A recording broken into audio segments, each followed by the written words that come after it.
Naveen Mathur then joins us with his sense on all of that space. Naveen, hi, a quick word first on the agriculture commodities because of the kind of run-up that we've seen in prices, the monsoon delay and of course government trying to curb them. Absolutely, Manisha. I think it's quite unfortunate for the agricultural commodities overall. We did saw something happening few months back on the castor at the exchange, and now it's chana. I think the prices have been on the rise. You rightly pointed out that they are up by around 80-90% in this year itself, which would have made the concerns in the government circles, and therefore this particular suspension might have come in.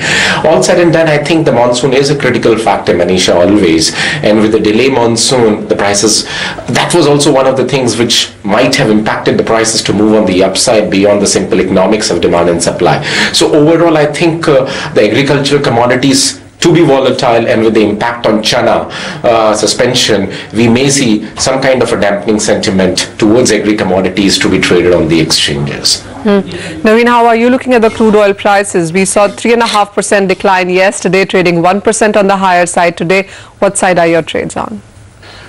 Manisha, I think the concerns were largely related to the polls coming out of the British referendum to the EU on the 23rd. So I think with the polls gaining majority towards the BRIC exit, there were concerns with respect to economic fallout of this particular vote, and therefore all the commodities, be it base metals and the crude, the commodities which drive the economy, we saw the prices coming down of late. So one was that particular factor, but since yesterday an unfortunate incident which has happened in northern England, it has been suspended for any kind of a campaigning, and with that particular relief we see the prices, we are actually seeing the prices to be kindly slightly bouncing off for the base metal and the metal pack.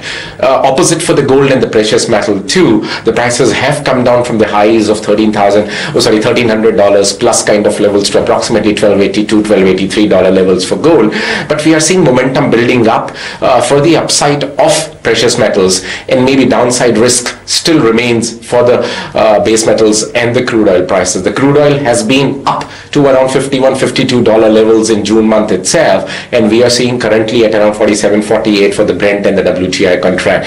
So I think overall markets would remain slightly jittery with the uncertainty with respect to the British referendum. Sure. And I think therefore it will be a volatile market to look into, at least for next couple of days. And if something uncertainty develops from this referendum, we may see quite a huge volatility coming up in the financial markets in days and months to come.